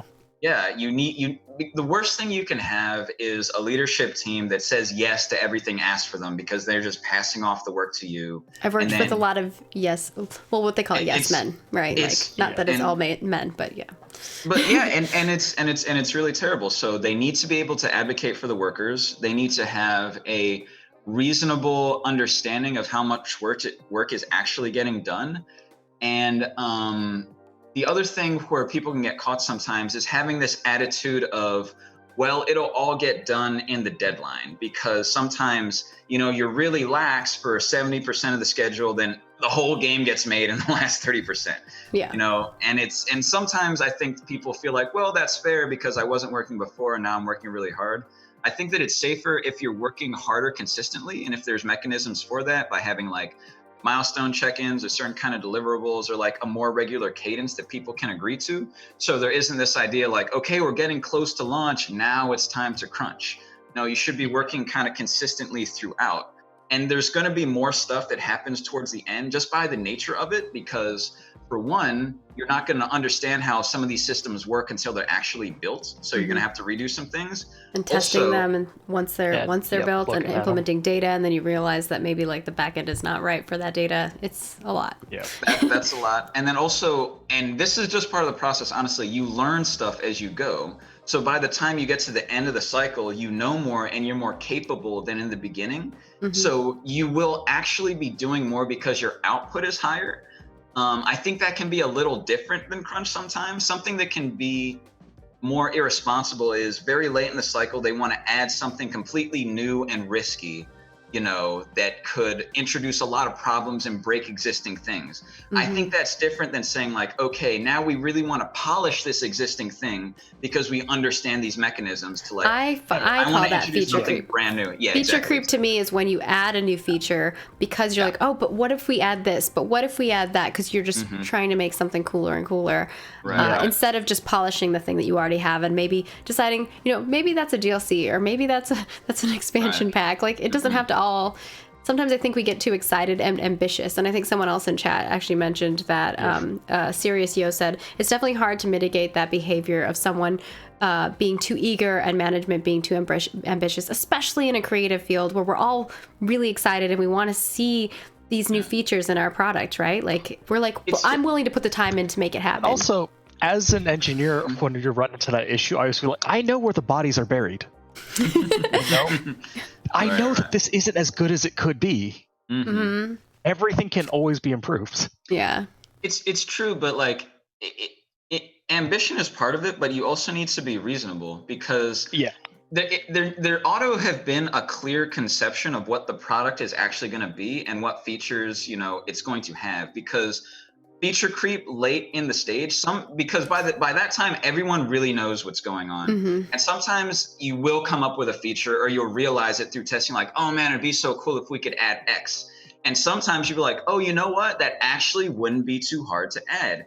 We could slide it right into this thing. They're like, no, we want you to build a whole new thing. This little simple thing turns into like, yeah. Exactly. And I think those kinds of decisions are really important, because if you want to introduce something that is really risky and can end up breaking existing things, then you're creating all kinds of, debt for the people on your team. So I think you need to have a stronger conception of the product going into it and more testing early on. So it's not at the end stages where you actually get to look at what you have for the first time. Mm-hmm.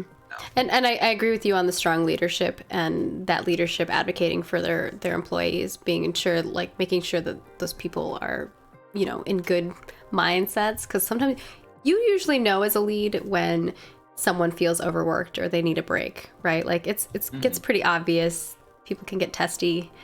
Yeah. You need to be aware of those things, and yeah. Absolutely. So all right, that's crunching all that. But for work-life balance, like more generally, I think that that was my next question, which is, what are some tips and tricks for keeping a good work-life balance? Some things that I've figured out, or that I've been trying to do more of, that I figured out more over my career, is to have an outside project from work. And this is something that some people are better at than others. For me, I'm not necessarily good at like having hobbies. Like I'll start things and I won't finish them. And I will really just pour myself into whatever like my work is. And if you're working for, a company or doing work for hire, especially, that work is not yours. You don't own it. So what a big problem can be, especially if you're really passionate, is that you use your job as your only creative outlet, and then you actually overinvest in the work that you're doing. And this can kind of cut both ways, because maybe you're putting extra time into polishing some feature that you're working on, but at the same time, you start to decide like, oh, I'm going to do it this way. I'm going to decide to do it this way. And it'd be really cool to implement it this way. And that might not be what the team asked for. It might not be what other people want. And then you might get into disagreements with people on your team about how things should work. And you're really trying to take control over something that isn't yours. So the ultimate lesson is to have a healthy distance actually from the work that you do that isn't yours, and to have another external creative outlet where you can sort of exercise that kind of vision. Especially as a programmer, sometimes when you're working with a big unwieldy project and you look at it, you're like, oh man, this stuff is so sloppy. I just want to refactor all of it and make it so much cleaner. It might feel really good to do that, but that doing that could introduce all kinds of bugs into a number of systems that you don't really touch. And depending on how far you are into development, it could be a terrible idea to do something like that. Yeah, refactor at the last second, because you don't know what's going to happen. Exactly. Like God knows what's going to happen with that. Like you don't want to introduce that kind of risk. So really what you should do is start a programming, like just start some side project on your own where you're exercising these kind of concepts, and you can use that as an outlet for your own creative expression. And then really you can bring those learnings into the next project that you do for the company, or you can talk about that in a postmortem. Or learning new technology or new things, new skills that you can utilize. So it actually reminded me something you said where a musician, he's like a rock star, and he's basically said close to your mouth again. Too close. Oh, sorry. Peeking. It's okay. Yeah, sorry. But basically he was saying, when his hobby became his job, when he became, a full-time musician, he needed a new hobby, because you have a bad day at work and you have nothing to fall back on. Yeah. Exactly. So that's don't do what I do, which is make your hobby into another job. But even that's why I have like 3 titles. Like, what is wrong with me? Even then, that can be a good thing as long as you understand, That's true. yourself, because right. Like if you understand what you're doing and why you're doing it, and you don't find yourself like moving compulsively through certain actions, you're like, I'm so tired all the time and I'm not having any fun. Then it's no good. But if you're able to, work multiple jobs and the jobs invigorate you and you're social and you're having fun, more power to you. That's true. But the main takeaway I think for me that I learned is not to over-invest in something that I don't own, and to find another outlet for that. not caring about your work a little bit is actually really great for the overall health of it. It doesn't mean you want it to be bad, but if you treat it like your baby, you're not going to be willing to make sacrifices and to make compromises for the sake of the project and with other people on the team. So we talked about this a little with Alex, our previous guest too, which is like, you know, it is a collaborative thing that you're doing, and like you said, you don't own, it's not your baby. Yeah. And often, whenever you work and collaborate with other people, you're gonna have a better product than if you just hold on to like, this is my design, this is my creative, aspect of it. Totally agree. I can see that, and I think just generally for like people having another hobby, it will get your mind off of the things that you're constantly doing, and it will cause you less stress. And then when you come back to the plate the next morning, you're a little bit more refreshed than, you know, like if all you're doing is like focusing and stressing out about something that is all your life is. Yeah. You know? And walk away from your computer sometimes. Like, even if you think like you just need to be there and whatnot, like definitely as a programmer, sometimes I think you have the experience where like, oh, it's not working, this crazy bug, and and then you go to bed and you wake up the next day, you look at it, you're like, oh, and you solve it in 30 seconds. Yes, it's just because you're way too me being deep dumb. in the computer. I think that's in any industry. Like, honestly, anything that you do, if you're having frustration of any sort, step away for a little bit, take a walk, do some push-ups, just get your mind off of it and come back to it. And I know not everyone can do that, and not every company will allow you to do that, but often if you go to your manager and you're like, hey, I'm just gonna take a quick 10-minute break, I'll be right back, I'll make up for that time, most people and most of your managers are gonna be like, yeah, dude, do it, you know? And then you come back and you're refreshed, and you maybe even during that walk, you all of a sudden solve the problem because you weren't like sitting there so focused on it, right? And there's diminishing returns on long hours. Even though you may feel focused, like if you're working, 12 hours, like after 8 or whatever, like your quality of work is going down considerably. And then there's even lasting effects to that, which is just something I can talk about personally. Like if I'm working for like a really long time, at a certain point, I'm not being as productive. And then the problem is you're going to go to bed late. So it's going to affect you the next day. And you're not going to get enough sleep, and then you're going to wake up and you're going to be tired the next day. Maybe you don't eat breakfast. Like it's just important to make sure like you're a healthy like human, like eat a good diet, exercise, and like the whole thing. Hopefully your employer wants you to be a healthy human too. If they don't run.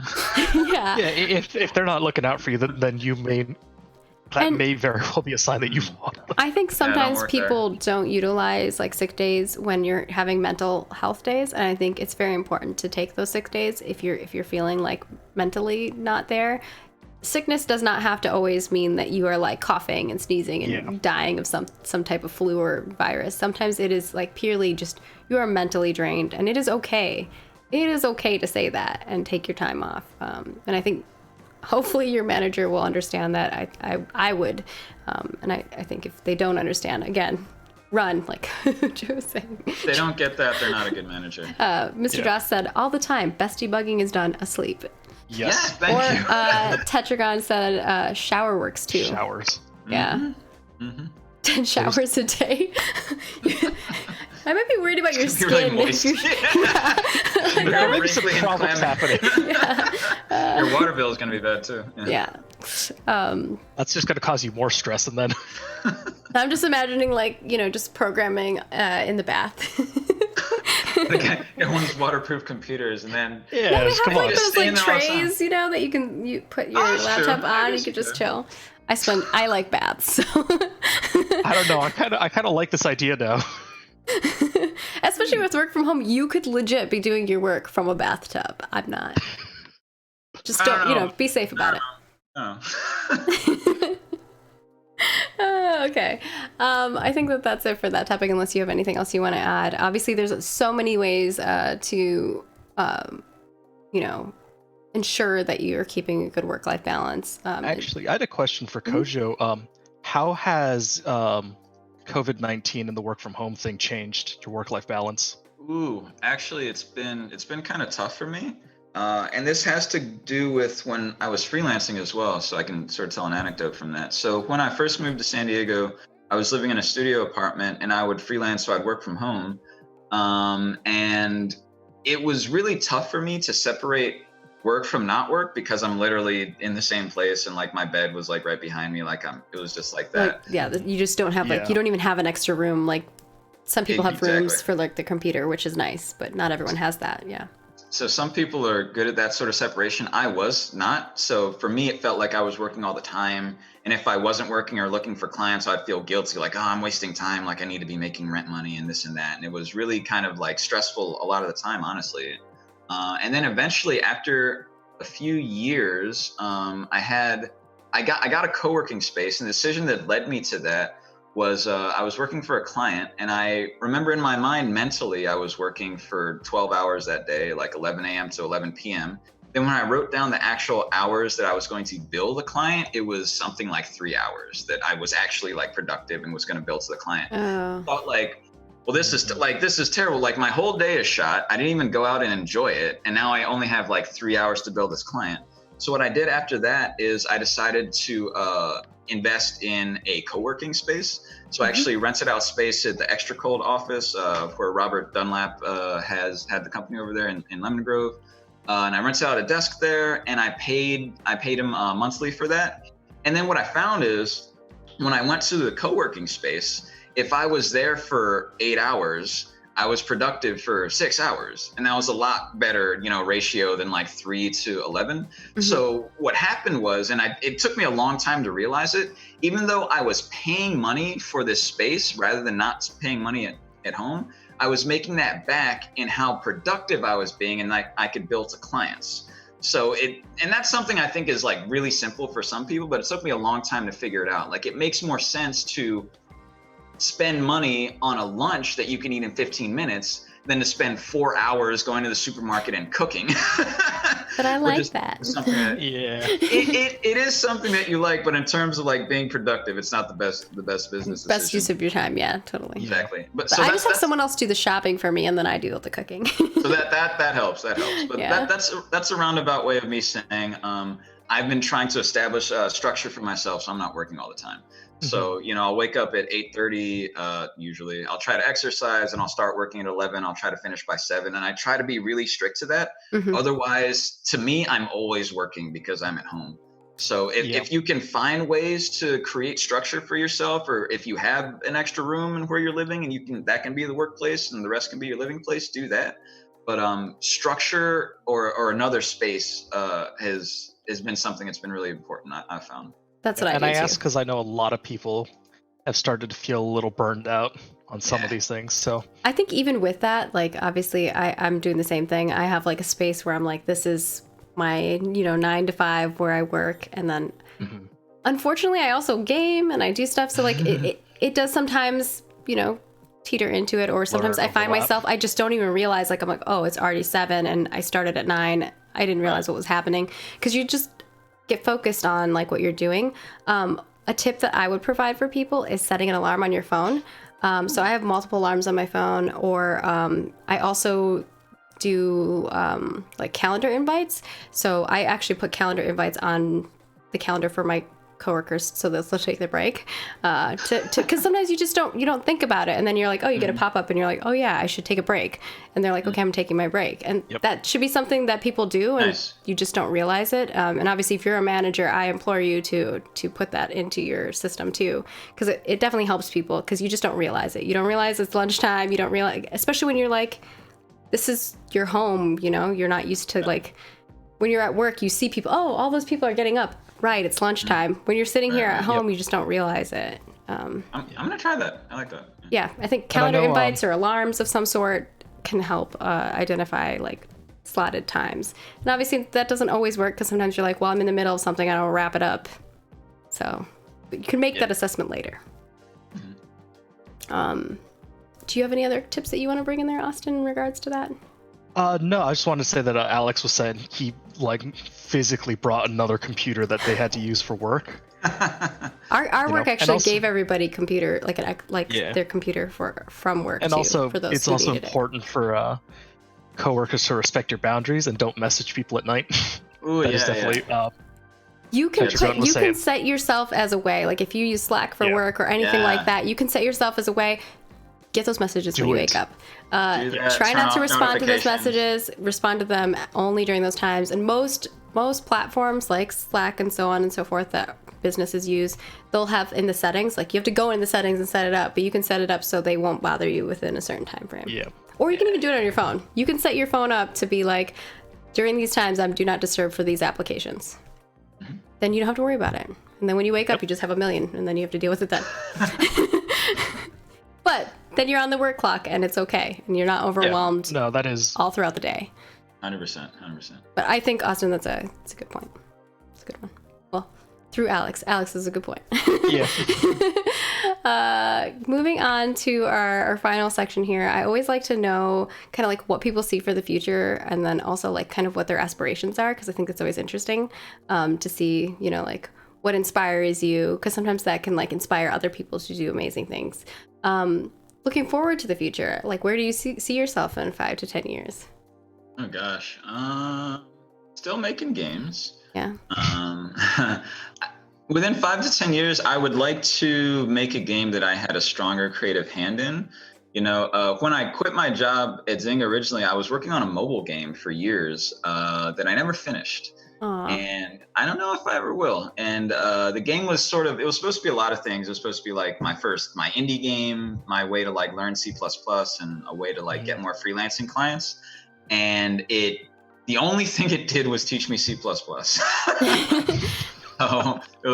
So another lesson is don't put all your eggs in one basket. That's what I'll say. Definitely don't do that. But yeah, I would like to like, you know, design a game from the ground up, a non-trivial game, and release that. That would be cool. I think I found your hobby project. We're gonna have you on next year around the same time. We'll be like, how's that project doing? Oh boy. Yeah, then I'll. Do you I'll have a test so we can come play it? When you finish it, we'll have to do like a playthrough on the live stream. If I finish this game, I will let you all know about it. Awesome, that sounds great. We will share it. You mean when? Fine. There you go, Austin. That's the mentality. We have to inspire each other. Sometimes, you know, that's what you need is a little kick in the butt. Is there anything that inspires you in your daily in your work, or something that gets your creative juices flowing? The example I gave last time was, you know, I have like an artist friend who works a lot on like cosmetic costumes and stuff like that, and their inspiration is actually the fashion industry, because they do wild, crazy things, and sometimes that can inspire you to make really interesting fantasy, you know, clothing. Interesting. Yeah, I mean, externally, I'm inspired by everything. You know, everything I see. Creatively that's interesting, you know, art, music, writing, etc. I think in terms of like games specifically, the things that inspire me are you know, seeing more people get into games and have questions about them, and different types of perspectives in games, like more women getting into games, more like people of color getting into games, more international people doing development. That sort of thing is really rad to me. And also like really specifically itch.io.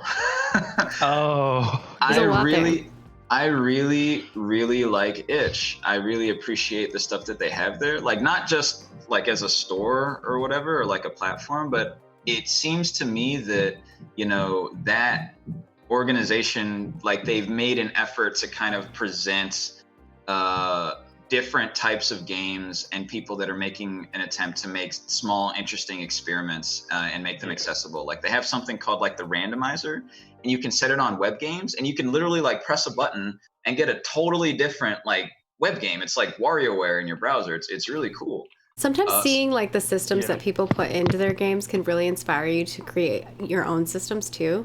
Like I always give the example of like Path of Exiles, like their potion system really inspired me with creating some potion stuff for a tabletop game that I was working on. And I was like, I really love that idea of like the bottles being the thing that holds the statistics that you can then, you know, swap out, and you have slots for that. Also, I was gonna say, your podcast that I do actually listen to. Oh wow! Why, thank you. Wait, what about it? Is that something that you do? You know, does that help with that as well? Oh yeah. No, that's just a ton of fun. That's just the stuff I like to talk about anyway, like games and culture and whatnot. But I guess that's sort of an external hobby. That's something different than game development. That's fun to do, like audio editing. Yeah. It's a different realm for sure. It's totally different than programming. So that's a ton of fun to do. Yeah, I don't know. Okay. That and seeing the stuff that people are making, I think that inspires me for the future. I think you kind of answered this with your other question, which is like, is there a dream project that you'd like to work on that you haven't worked on? It seems like maybe that is that project that you're like, I really just want to make my own. Like, I want to have a big piece of the pie. Yeah, so I remember when I don't remember how old I was, but I was playing Metal Gear Solid 2 with a buddy of mine, and then it was the cool intro where Snake jumps off of the bridge and he's transparent. He lands on the thing and then there's lightning around. He stands up and it's like Metal Gear 2, Sons of Liberty. And it has the credits and it's like directed by Hideo Kojima. And I was like, I want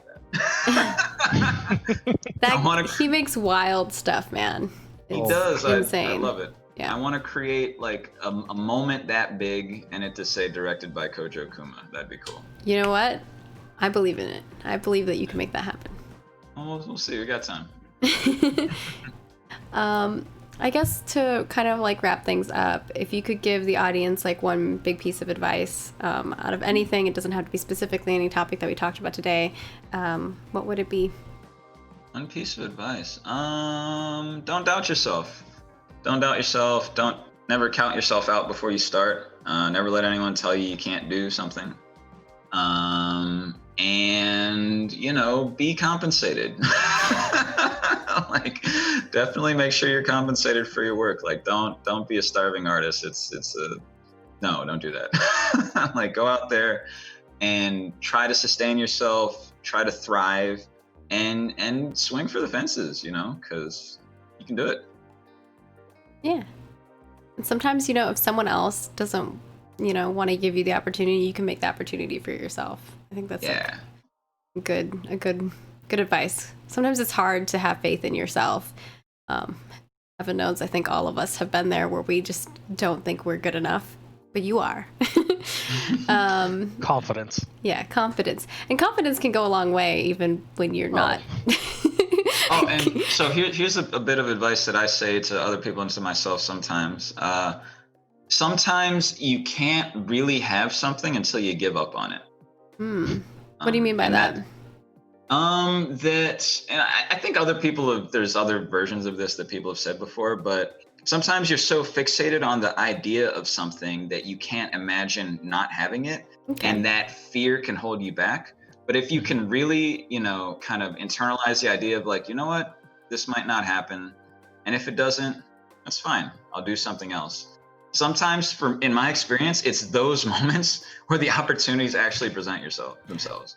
I like that because it puts less stress on you. Because it's like, because I think a lot of us get stressed over like rejection or failure, and I think that kind of like takes that weight off your shoulder of like, you know what? Even if this doesn't do what I wanted it to do, at least I tried, right? Yeah. And you don't have to wrap up your entire self and your entire ego into this idea of whatever it's going to be like, oh, if I'm not a game program, I'm nothing and I'm not even going to try. It's like, make your best attempt, try, fail. That's what you did. And if you don't succeed, do something else. Also, there's ways to get in the industry in regards to like, you can go into QA, which is like super, like it's much easier to get into and then find yourself in programming. Mm-hmm. And like Margaret said, make your own game. You can come to a game jam. Definitely go to a game jam. But you can define success for yourself. That's the most important thing. Ultimately, you have to define success for yourself. And once you're less, afraid of failing, is when you'll actually start to succeed. Mm-hmm. All right. That and also failure is okay.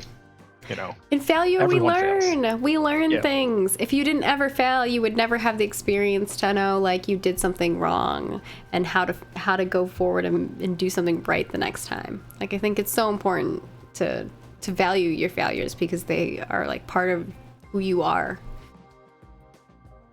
I feel like a motivational speaker. I think that's going to kind of wrap it up. Thank you so much for joining us. I really appreciate you taking the time out of your day. I know, obviously, crazy work days, and then we're coming in and we're like, talk to us about things. Thanks for having me. This was awesome. Happy to still contribute. Obviously, we're first going to let people know where you can find everybody, kind of wrap things up here, and then I'll do all of the other jazz. So first and foremost, to our wonderful guests, can you let people know where they can find you and what kind of cool projects you got going on? Oh, sure. You can find me on Twitter at Another Kojo. You can also check out my podcast that Austin mentioned. We are VGBC, the Video Game Book Club. Now, there's a lot of video game book clubs out there. We are the one with the lowercase g, if you notice that. We're on SoundCloud, or go to thevgbc.com. I think our last episode was about the game Mafia 3. We got another one coming out pretty soon. Mafia. Good. All right, so yeah, definitely check that out. And you might see me around at one of the IGDA San Diego mixers when they exist again. And I think I met you when we were on a panel. We did a different panel. The first time was the panel at the Coronado Library, I think. Oh, yeah. I was on that. That was a long time ago. That was before I was on the board. Okay. Yep. Yeah. And of course, Austin, where can people find you at and what are you up to? They can finally, if they want to talk to me, mostly on the Discord. And I'm happy to talk to anyone who wants to do work on anything. And yeah, just, what am I working on? I don't know at this point.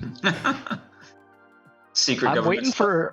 I'm waiting for new graphic stuff to come out for me to play with.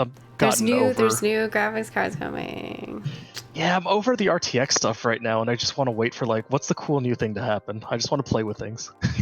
I feel you. That's always fun. And of course, I'm Margaret Crone. You can find me at Margaret Crone in all of the places. I do a lot of things on the internet. So if you follow me on Twitter and Facebook, I'm always keeping people up to date on what I'm doing. I run a tabletop RPG channel where we play tabletop RPGs. It's really fun. We focus a lot on heavy role play, which is a lot of acting and improv, which you can find at twitch.tv/rollforit. And I also, as my day job, work for a company called Intrepid Studios, where we're currently making Ashes of Creation, which is a video game. So if you're interested in checking that out, you can check that out over there. First and foremost, or before we wrap things up, I guess, our final reminder that IGDA San Diego is moving to Discord. You can check us out over at igdasandiego.org/Discord. We were using Slack before. Right now we're still accommodating for both with communications, but whenever we fully swap over on July 3rd, we will no longer be doing notifications on Slack. So you will have to come to Discord and join us. It is grand. We have a lot of amazing people over there. If you're looking for people to network with, that is a premier spot to do so. And we're hoping to build a wonderful San Diego community, especially once we can do events again and meetups. We have a lot of things planned. Even so, we have a lot of online stuff planned, so stay tuned, and we'll have more Fireside chats like this. And if you know anybody who you think would be a great cast member to join our Fireside chats, definitely send them our way. You can message me, Margaret Crone, or Austin Sun over on our Discord, and we'll be happy to, exchange information and contact information with them. You can also contact us on other platforms as well, if that suits you better. Thank you all again for chatting. I think we had a really fun chat. I think it's interesting to talk about these topics. And I love that every time we have a new guest, we talk about different topics, and it's the industry as a whole has a lot going on. And obviously right now we have a lot going on. So I just want to tell people, stay safe, be kind and respectful to each other, no matter who you are, and just be good beings. Please. Everyone be good people. Be good people. That's what we need right now, and be an advocate for those things, because I think that's really important for us to respect each other and treat each other fairly, and as much as I can say that. Of course, you can find us at igdasandiego.org.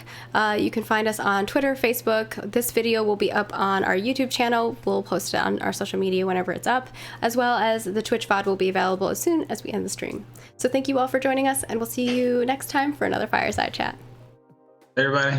Toodles. Bye.